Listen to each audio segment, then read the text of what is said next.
un tema que son los picos de glucosa. Cuando tomamos un alimento de alto índice glucémico que aporta rápido glucosa a la sangre, la gente que no lo entiende ahí, a lo mejor no lo sabe, hay alimentos que aportan glucosa a la sangre más lentamente, producen menos pico glucémico en sangre, menos secreción de insulina, y hay alimentos que producen con más alto índice glucémico más rápidamente glucosa en sangre y más secreción de insulina. Sí, Se dice que estos alimentos generan un pico fuerte de insulina y luego una caída y pueden deteriorar el rendimiento, bajar el rendimiento.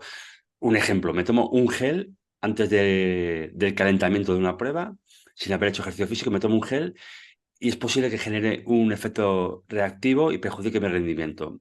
¿Estás tú porque, y luego oigo teorías de que hay que tener mucho cuidado y teorías de que no hay ningún problema, de que sí que te vas a poner a calentar y esa glucosa va a ir a donde debe de ir, al sí. músculo, y va a producir energía y no va a haber ningún problema? ¿Tú estás posicionado en algo o cómo ves este tema de los picos glucémicos? A ver, hay geles y carbohidratos, como tú dices. Es decir, hay geles que te elevan mucho la glucosa, hay otros que están hechos en otro tipo de carbohidratos con menor peso, mayor peso molecular y que elevan menos la glucosa.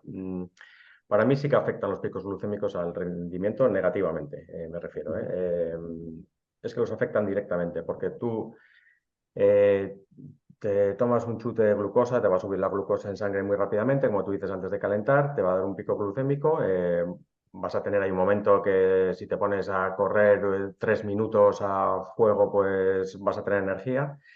Pero ¿qué pasa cuando hay un pico glucémico y sube mucho la glucosa? Pues que seguidamente, casi un poco por detrás, pero casi en paralelo, sube la insulina para retirar, porque la glucosa en sangre, en niveles altos de glucosa en sangre son tóxicos, no son buenos para el organismo. Entonces el organismo lo que hace es mandar la insulina para retirarla y llevarla a los músculos para usarla como energía o almacenarla, depende de la situación. Entonces, cuando está la insulina elevada, que se eleva tras un pico de glucosa, lo que hace es lo primero es inhibir la quema de grasa, porque la prioridad es usar esa glucosa como combustible.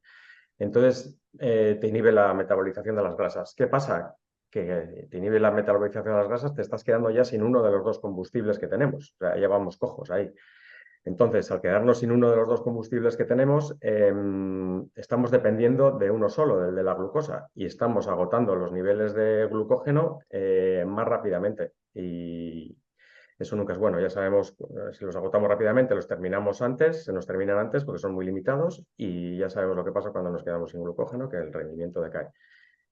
Entonces, lo ideal es tener niveles de glucosa que nos dé energía que sean más o menos estables. O sea, siempre va a haber subidas y bajadas, está claro, pero que no sean muy bruscas. Es decir, que le permita al organismo usar tanto la grasa como la glucosa a demanda de la intensidad de la tarea en la que estemos metidos. Es decir, darle al organismo todas las herramientas, no quitarle ninguna. Entonces, para mí sí que afectan. Se puede cargar hidratos, se puede uno habituallar en carrera, pero bueno, hay tipos y tipos de hidratos y unos pues generan más picos y otros menos. Y se han visto que cuanto menos pico haya, pues mejor. Ujú. Entonces, cuando, por ejemplo, dos casos. Uno, persona que quiere hacer un entrenamiento intenso por la mañana, pronto, porque luego se tiene que ir a trabajar o estudiar o lo que sea, y tiene tiempo, por ejemplo, a las 8 de la mañana para hacerlo, y no desayuna porque le va a sentar mal. Ujú.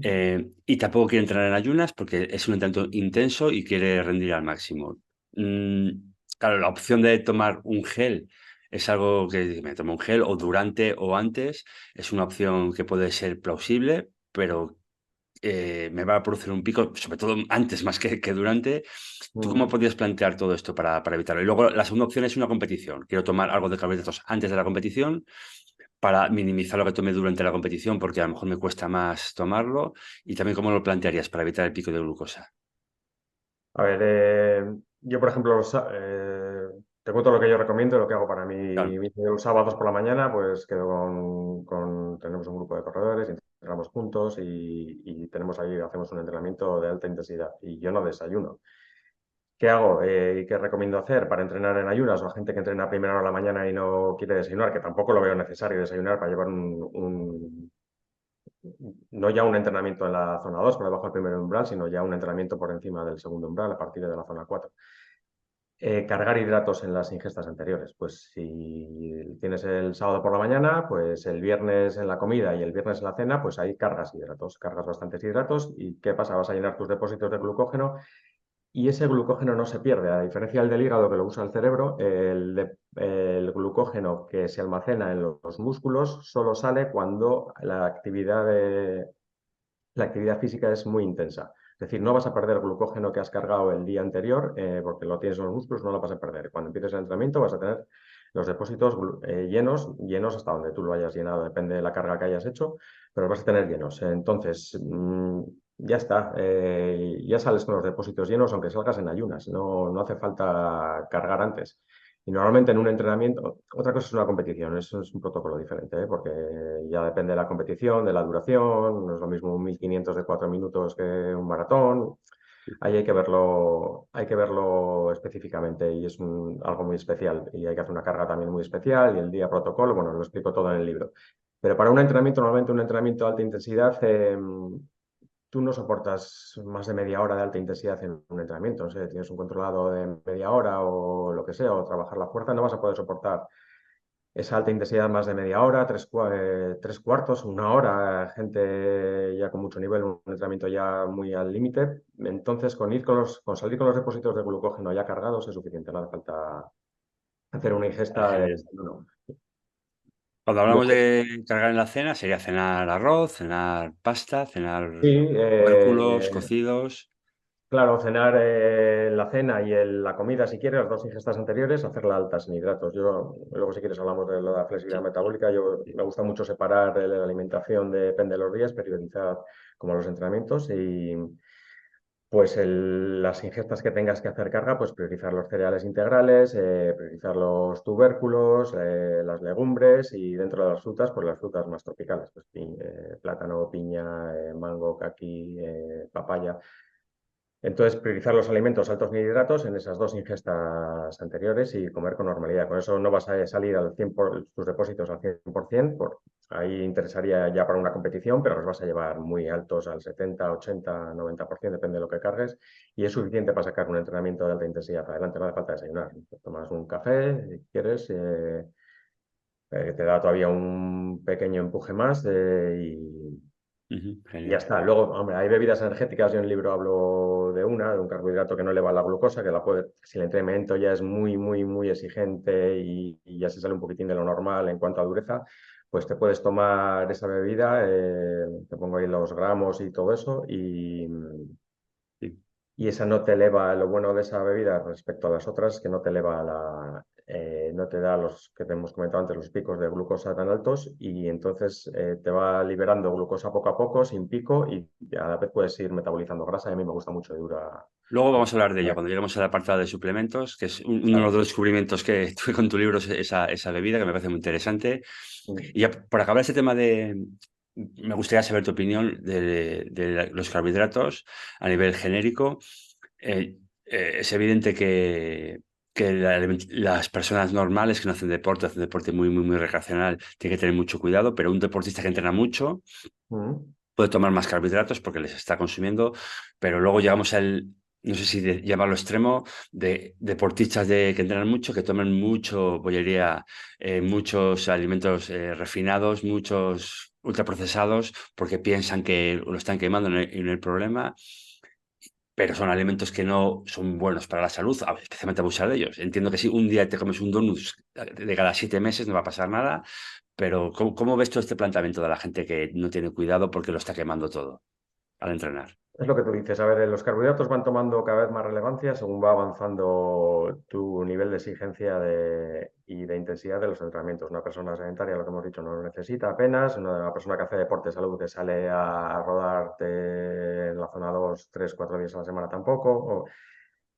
Nosotros un poco más y un deportista de élite, pues ya muchísimo más. Es decir, cuanto más intensidad haya y más dureza en los entrenamientos, más importancia van cobrando los carbohidratos. Ahora bien, hay carbohidratos y carbohidratos, carbohidratos más saludables y menos saludables. En cuanto a los refinados, a ver, pues si al grano del cereal le quitamos las dos capas externas, el germen y el salvado, le dejamos el endospermo, mi opinión es que hacemos dos cosas muy absurdas en cuanto a salud. Primero, le quitamos la mayoría de vitaminas y minerales que están en esas dos capas externas. O sea, cuando hacemos un cereal refinado o blanco, como lo queramos llamar, y le quitamos esas capas, estamos quitando la mayoría de sus vitaminas y minerales. Por un lado. Por otro lado, le estamos quitando la fibra. Es decir, la fibra es importante para alimentar a nuestra microbiota, que cada vez se sabe que es más importante y más fundamental tener una microbiota saludable. Es alimento precisamente para nuestras bacterias. Y luego es que además absorbe y limita o ralentiza la absorción de la glucosa, la fibra. Entonces, el carbohidrato que te estás tomando en el alimento, pues va a evitar ese pico de glucosa que sea más atenuado. Ujú. Entonces, para mí estamos haciendo, al refinar el carbohidrato, estamos haciendo dos cosas absurdas en cuanto a salud que son esas. Y o sea, es que no le veo ningún beneficio. Entonces, ¿por qué hacerlo? Beneficios No que tiene un son beneficio, más ¿por qué hacerlo? palatables, ¿no? Que está más rico el pan en principio. Claro, es que está más rico y no sé si es que está más rico o que como es más adictivo, porque eleva más nuestros neurotransmisores de sistemas de recompensa como la dopamina y todo eso, que es como la base de toda adicción, los picos de dopamina. Entonces, sientes placer no es que esté muy rico, es que sientes placer al comerlos, es como cualquier droga.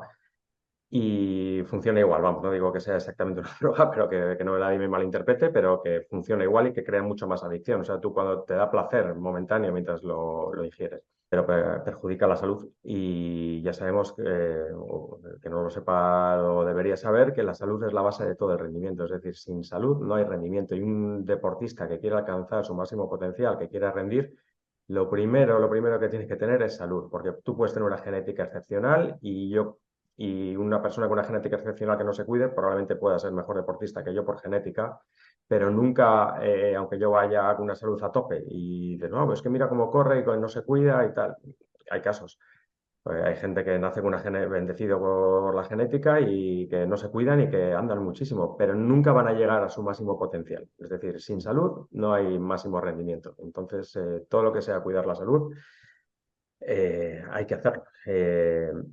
Y refinar los carbohidratos no mejora la salud. Entonces, pues hay mejores opciones. Si hay mejores opciones, pues ¿por qué no elegirlas? Otra cosa es que la persona le diga, pues mira, es que a mí me da igual, a mí yo me salto esto porque me gusta, hago deporte. Bueno, eso es ya cada uno que elija, hace con su vida lo que quiera y genial. Pero bueno, saber que si hace eso y no cuida su salud, pues no, nunca va a alcanzar su máximo potencial si es lo que más le interesa.